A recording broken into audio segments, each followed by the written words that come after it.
Halo, selamat pagi semuanya. Berjumpa lagi bersama saya di materi kita pada bab 1 yang berjudul Orang Beriman Menanggapi Karya Keselamatan Allah. Pada minggu yang lalu kita sudah mempelajari bagaimana Allah itu menjadi sumber keselamatan yang sejati. Nah, pada pagi hari ini kita akan mempelajari dua topik penting dari bab 1. Nah, topik yang akan kita pelajari pada pagi hari ini, yang pertama itu beragama sebagai tanggapan atas karya keselamatan Allah.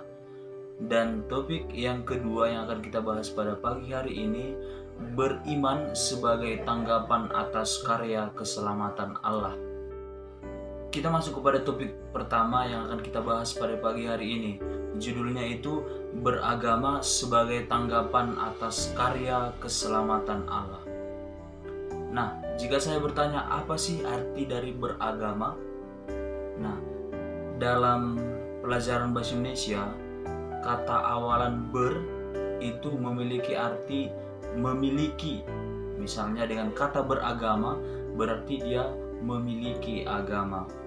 Nah, tetapi jauh lebih dalam dari situ, kata beragama itu memiliki kaitan yang erat.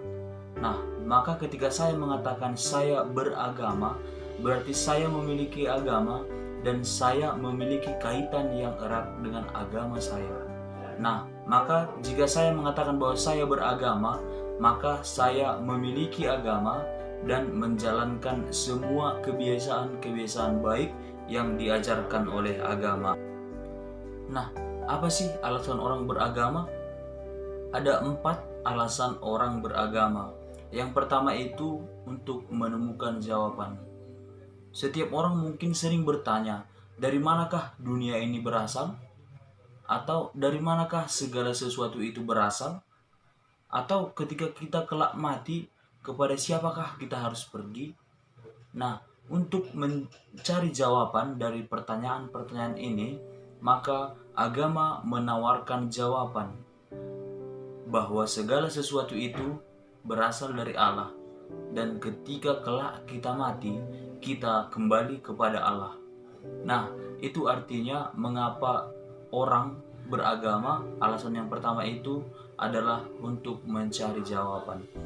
Nah, alasan yang kedua itu adalah untuk mencari perlindungan. Kita kerap mengalami bencana, misalnya gempa bumi, banjir, dan segala macamnya. Nah, ketika orang dalam situasi sulit tersebut, kepada siapakah mereka harus mencari perlindungan?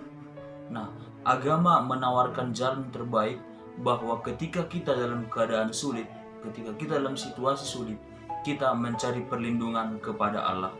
Itu alasan yang kedua mengapa orang beragama. Alasan yang ketiga mengapa orang beragama itu adalah untuk meneguhkan nilai-nilai.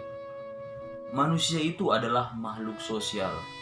Maka antara manusia yang satu dengan manusia yang lain tidak terpisahkan. Antara manusia memiliki relasi yang erat.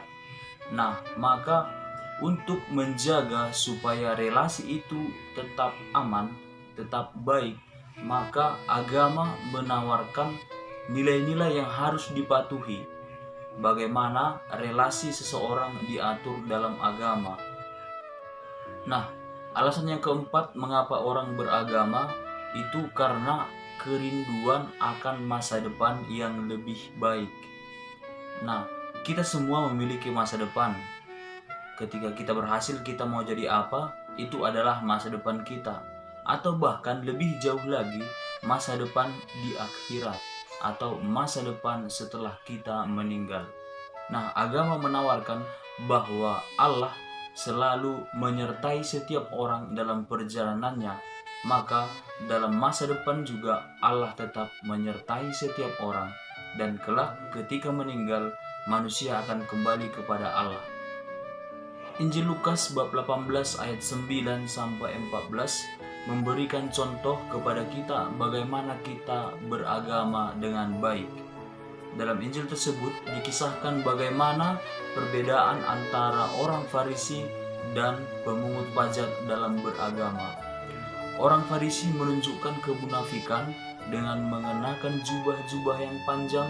Mereka berdoa dengan suara yang keras supaya didengar orang, dan mereka selalu mencondongkan atau menunjukkan bahwa mereka lebih baik daripada orang lain. Itu orang Farisi. Tetapi pemungut pajak dalam Injil Lukas, mereka menunjukkannya dengan cara berdoa dan berkata, "Tuhan, kasihanilah aku orang berdosa." Mereka beragama dengan kerendahan hati. Maka pemungut pajak ini seharusnya itulah yang kita contoh. Nah, maka beragama itu harus perlu dipahami, perlu dihayati, dan perlu dilakukan dalam kehidupan sehari-hari. Sekarang kita masuk kepada judul yang kedua yang akan kita bahas pada pagi hari ini. Judulnya beriman sebagai tanggapan atas karya keselamatan Allah. Jika pada topik yang pertama kita melihat bagaimana beragama, sekarang kita melihat bagaimana beriman. Apa sih perbedaan antara beragama dengan beriman? Beragama itu berarti memiliki agama dan menjalankannya dengan baik. Sedangkan beriman, kita memiliki dasar iman yang kuat bahwa Yesus Kristus adalah penyelamat kita. Yakobus 2 ayat 14-16 memberikan contoh yang baik kepada kita bagaimana harusnya beriman. Dalam surat Yakobus itu diceritakan bahwa iman tanpa perbuatan adalah mati. Maka ketika kita memiliki iman, ketika kita memiliki keyakinan, tetapi kita tidak menunjukkannya dalam perbuatan, maka iman kita itu sama dengan mati. Nah, dasar iman kita itu adalah Allah memberikan dirinya bagi kita. Allah mengutus Yesus Kristus putranya untuk menawarkan keselamatan kepada manusia, supaya semua manusia itu memperoleh keselamatan. Nah, di sini kita harus memahami bahwa Yesus Kristus yang diutus itu adalah bukti dari kehadiran Allah dalam kehidupan kita. Ajaran gereja juga memberikan contoh yang baik kepada kita bagaimana kita harus beriman. Dalam Gaudium et Spes atau sering disingkat dengan GS nomor 14, di sana dikisahkan bahwa Yesus Kristus hadir untuk mewartakan keselamatan. Yesus Kristus hadir dalam gereja dan menawarkan keselamatan kepada semua orang. Injil Matius 7 ayat 21-24 juga memberikan contoh bagaimana kita harus beriman dengan baik. Di sana dikisahkan bahwa orang yang beriman dengan baik, yaitu orang yang mendengarkan sabda Allah dan melakukannya dalam kehidupan sehari-hari. Nah, anak-anak, demikian materi kita pada pagi hari ini. Semoga dengan materi ini kita memahami bagaimana beragama dan bagaimana beriman dengan baik. Minggu depan kita akan melanjutkan kepada materi yang berikutnya. Semoga kalian tetap membaca bukunya dan semoga kalian juga semakin memahami bagaimana Allah mewartakan keselamatan kepada manusia. Akhir kata saya mengucapkan Shalom, God bless us.